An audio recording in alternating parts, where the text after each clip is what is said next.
dos muchachos me aparecen muertos, que le mató la mamá y los primos y hasta el hijueputa ese marica cree que es porque es policía, que si yo le tengo miedo a ese hijueputa, ¿o qué? Oiga, que tenemos que crear un caos muy berraco para que nos llamen a paz. Cuando hay una guerra civil bien berraca nos llaman a paz. Esa es la única fórmula que yo le debo a él. Si nos dedicamos a darle a los políticos, a quemarles las casas y hacer una guerra civil bien berraca, entonces nos tienen que llamar al diálogo de la paz y arreglamos con todo el mundo y se nos arreglan los problemas. No le veo otra solución. Pero hay que luchar, hermano, hay que poner todo el corazón para esto y nos vamos a morir todos, nos morimos todos. Yo creo que debemos, como es, de asegurarnos un poquito, organizarnos un poquito y empezar a mandar muchachos a que quemen casas y a que hagan daños, esos políticos, esos senadores, en todas partes, hermano. Al militar que nos atropelle, al policía que nos atropelle, a los jueces que nos molesten, a los periodistas. O sea que tenemos que crear un caos muy berraco para que nos llamen a paz. Cuando hay una guerra civil bien berraca nos llaman a paz. Esa es la única fórmula que yo le debo a él. Asesinado por 5 sicarios el juez Julio Manuel Castro Gil. Asesinado por sicarios en moto el magistrado Hernán. ¿Aló? ¿Cómo le va? Pablo Escobar. Le quiero pedir un favor muy grande en nombre del país. Sí. ¿Por qué no hacemos algo para que se entregue y le garanticen la vida y se pueda ver con su familia? Yo estoy disponible para eso, yo soy el que tiene mejor voluntad en este caso. Estoy dispuesto a estar en una cárcel intermedia, pero necesito hacer un estudio de esa cárcel porque es que yo no puedo permanecer en una cárcel urbana porque me colocan un carro bomba y vuelan una manzana. Yo colaboro y estoy dispuesto a lo que sea, pero a mí pues no me da miedo de los gringos tampoco, ¿me entienden? Yo puedo hacer en este momento un puente con la presidencia de la República, pero dígame algo concreto, por favor.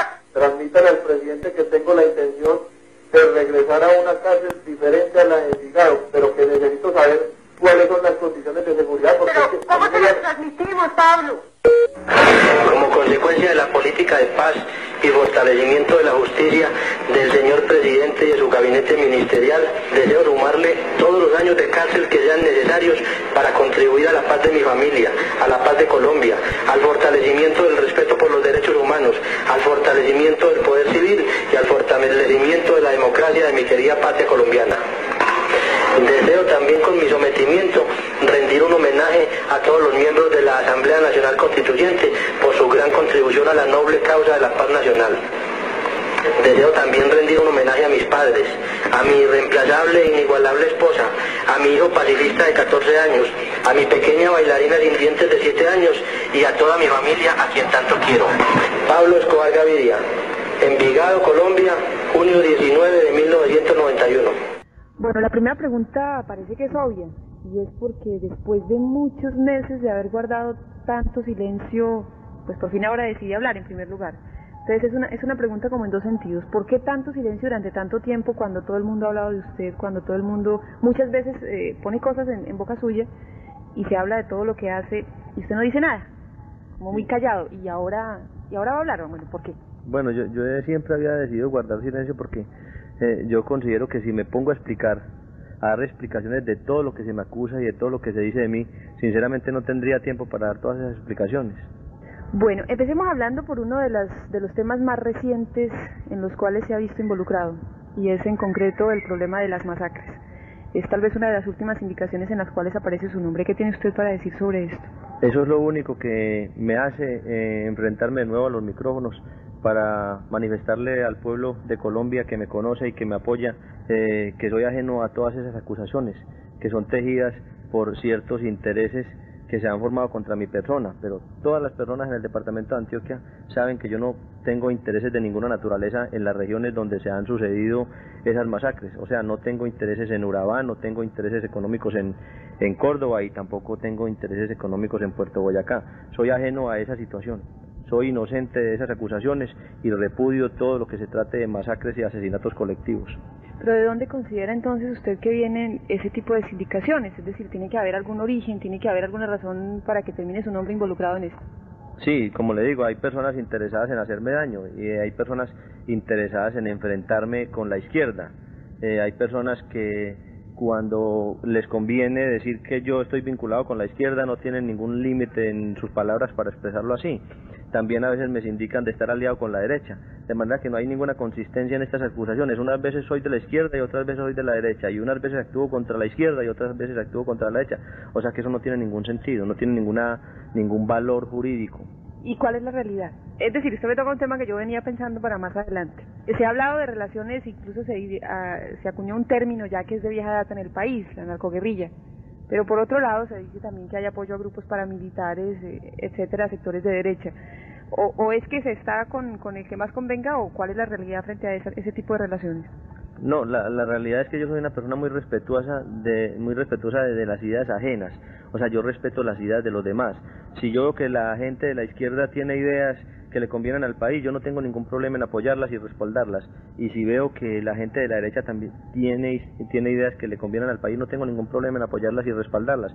Pero de todas maneras yo no tengo por qué matricularme en ninguna corriente. Yo simplemente soy una persona que respeta las ideas de las demás personas. Esta es la entrevista inédita que nuestra directora Yolanda Ruiz le hizo a Pablo Escobar un día de agosto de 1988 y la oímos aquí en RCN, nuestra radio. En el siguiente segmento se le pregunta por los diálogos con la guerrilla y la extradición, temas que eran muy de ese momento. Bueno, ya que tocamos un poco el tema de la guerrilla y de todo esto, hay un tema muy de moda en el país y es todo lo que tiene que ver con el diálogo. Se ha propuesto diálogo con la guerrilla, de hecho se han realizado ya algunos avances y dentro de todas estas reuniones alguien propuso que ustedes también debían entrar en ese diálogo, porque son parte del conflicto social y político y de orden público que se vive en el país. ¿Cuál es la posición que tienen en este momento, o que tiene usted personalmente, como sea, frente al diálogo, frente a la negociación? La última vez, no sé si estoy equivocada, pero la última vez que se habló de diálogo fue la reunión de Panamá, con el expresidente López y con el procurador. De allí a esa época, hasta ahora, ¿qué ha pasado? Sí, nosotros siempre hemos estado dispuestos a dialogar. Históricamente lo hemos demostrado desde el año de 1984, cuando se le propuso al gobierno nacional un diálogo que habría evitado sinceramente mucho derramamiento de sangre en el país. Es decir, todos estos conflictos de la extradición se habrían podido evitar si hubiera habido un diálogo que se propuso desde hace 4 años. Nosotros siempre hemos estado dispuestos a dialogar y yo considero personalmente que la falta de diálogo es la causa principal de la violencia en el país. Bueno, ¿y diálogo en qué condiciones? ¿Qué es la divergencia? Parece que todo el mundo está de acuerdo en que hay que dialogar, en que hay que negociar. ¿Pero en qué condiciones? Es decir, un diálogo implica que cada quien cede una parte de lo que tiene. Sí, por eso se llama diálogo, precisamente. El diálogo no puede tener condiciones, el diálogo debe ser amplio e ilimitado. ¿Qué están proponiendo ustedes? Esa vez que hablaban en Panamá habían ofrecido de pronto ofrecer algún dinero, en fin, la repatriación de capitales, etcétera, etcétera. ¿Tienen alguna propuesta en concreto que hacer ahora? No, nosotros nunca hemos ofrecido dinero. El problema nuestro es un problema de dignidad. A nuestras familias las han atropellado, ha habido represión, allanamientos, saqueos a nuestros hogares. El problema nuestro no es un problema de dinero, es un problema de dignidad. Pero la actividad que ustedes hacen es ilícita, de todas maneras. Bueno, yo personalmente no sé por qué dice usted actividades ilícitas.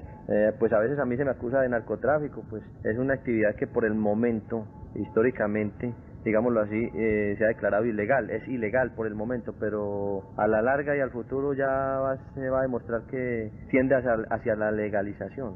¿Están de acuerdo ustedes con eso? Que es otro tema de discusión ahora, por ejemplo, en los Estados Unidos y aquí mismo en el país. Ya hay algunos sectores que plantean que dentro de esa negociación, ese diálogo, se contemple la posibilidad de legalizar el consumo y el tráfico de narcóticos sin ningún problema. Sí, yo pienso que el problema de la legalización o el problema de la represión en la lucha contra el narcotráfico no es tan importante. Yo considero que es mucho más importante el problema de la educación y de la disciplina. Este es un problema más de educación y de disciplina que de legalización o de represión, porque yo digo disciplina porque pues todo lo que se hace en exceso es perjudicial para la salud, inclusive el mismo ejercicio físico puede ser dañino para la salud cuando se hace en exceso. De todo esto que usted me habla, cuando me dice respecto a la educación y todo esto, me da la impresión, no sé si es así, que hay una preocupación por el consumo de las drogas, porque la gente la consuma o algo así, ¿es cierto? Sí, claro que existe una preocupación por el consumo de las drogas, pero cuando el consumo se hace en exceso y se hace sin ningún tipo de educación, o sea, las drogas necesitan una clasificación, porque no producen los mismos efectos en una persona el whisky que la cerveza o el vino. Lo mismo sucede con las drogas, el problema es de educación y de clasificación de las drogas. Eso implicaría reconocerlas o sea, reconocerles como una realidad que están ahí y entonces educar a la gente en ese sentido. Sí, es que es una realidad que están ahí, hay que reconocer que están ahí. Bueno, el consumo de drogas y de ese problema se podría hablar muchísimo, pero hay otro tema también importante que creo que es conveniente tocar, y es el que tiene que ver con el tratado de extradición. Ya desde hace varios meses está un poquito congelada esta discusión que en otro tiempo fue primera plana de todos los periódicos. Pero ¿cuál es la posición suya o la de ustedes en torno al tratado de extradición en este momento? Sí, mi posición en torno al tratado de extradición es la misma que tiene la gran mayoría del pueblo colombiano, es decir, estar en contra del tratado de extradición. Eso se ha demostrado en las encuestas amañadas de televisión, el pueblo está contra la extradición y mucho más después de haber visto la forma como se trata a nuestros compatriotas colombianos detenidos en las cárceles de los Estados Unidos, la forma como se violan sus derechos constitucionales, sus derechos humanos y sus derechos procesales. Muchas personas aseguran que ustedes están en contra del tratado de extradición porque en Estados Unidos sí se condena la ley y la justicia es más estricta que aquí, en donde nuestra justicia, y para nadie es un secreto, realmente cojea mucho y a veces no llega. Sí, claro, la justicia de los Estados Unidos es muchísimo más estricta, pero cuando se trata de sindicados y de procesados colombianos, porque la historia nos ha demostrado que cuando se trata de sindicados norteamericanos, el trato no ha sido siempre el mismo. Seguimos oyendo en RCN la radio la entrevista inédita de Yolanda Ruiz 25 años después a Pablo Escobar, y el siguiente segmento Yolanda lo usa para preguntarle a Escobar por la infiltración de dineros del narcotráfico que en la época se conocían como los dineros calientes, que estaban entrando impunemente a todos los sectores de la sociedad. Bueno, y sigamos con otro tema que también fue noticia importante en el país en su época y que revivió en días pasados porque alguien hacía denuncias, y es el que tiene que ver con los dineros calientes.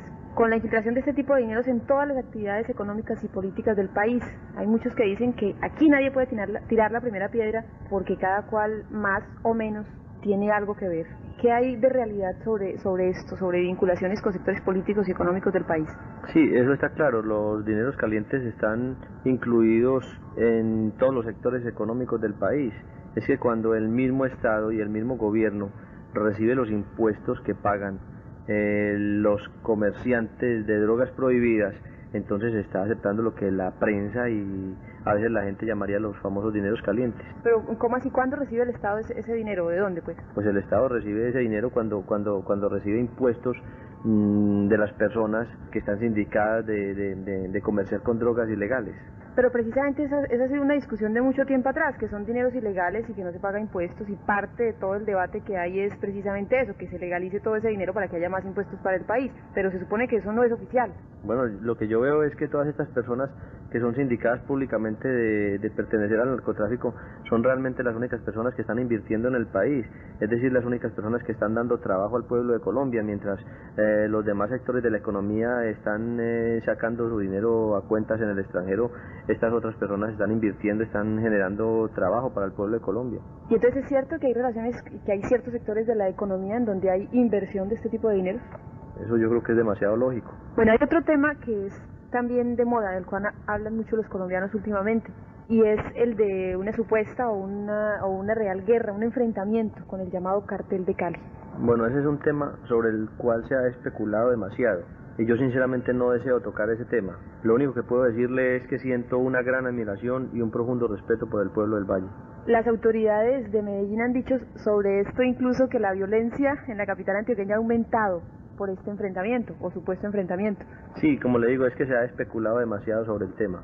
Bueno, hablemos ahora de otras cosas que tienen que ver un poco ya con su vida personal, aunque no es personal porque casi todas han trascendido ya a conocimiento público. Por ejemplo, una de ellas en cuanto a los dineros que tiene usted o se dice que tienen. Hace poco apareció en una revista norteamericana en la lista de los hombres más ricos del mundo. ¿Es cierto esto? Es decir, ¿hay tanto dinero como afirma esta revista? Bueno, se sabe que una persona no vale por lo que tiene, sino por lo que es. Lo que sucede es que mis enemigos dicen que yo tengo mucho dinero porque ellos quieren demeritar la obra que yo he hecho por el pueblo. Ellos quieren demeritar todas mis obras, pero lo que ellos no dicen es que yo he salpicado de barro mis zapatos en los barrios populares, porque yo he construido con mis propias manos y he ayudado a construir escuelas, centros de salud y canchas deportivas.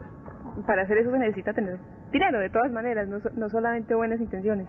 Para hacer eso yo creo que se necesita tener un poco de buena voluntad, un poco de civismo y un poco de liderazgo. La revista Semana, a propósito de este tema, sacaban esta semana unas notas sobre lo que ellos llamaban el perfil del comerciante de drogas, y aseguraba que cuando hacía obras de beneficio social, cuando hacía cosas en beneficio de la gente, en realidad estaba buscando algún beneficio propio también. Bueno, yo pienso que una persona no puede generalizar, o sea, no se debe generalizar.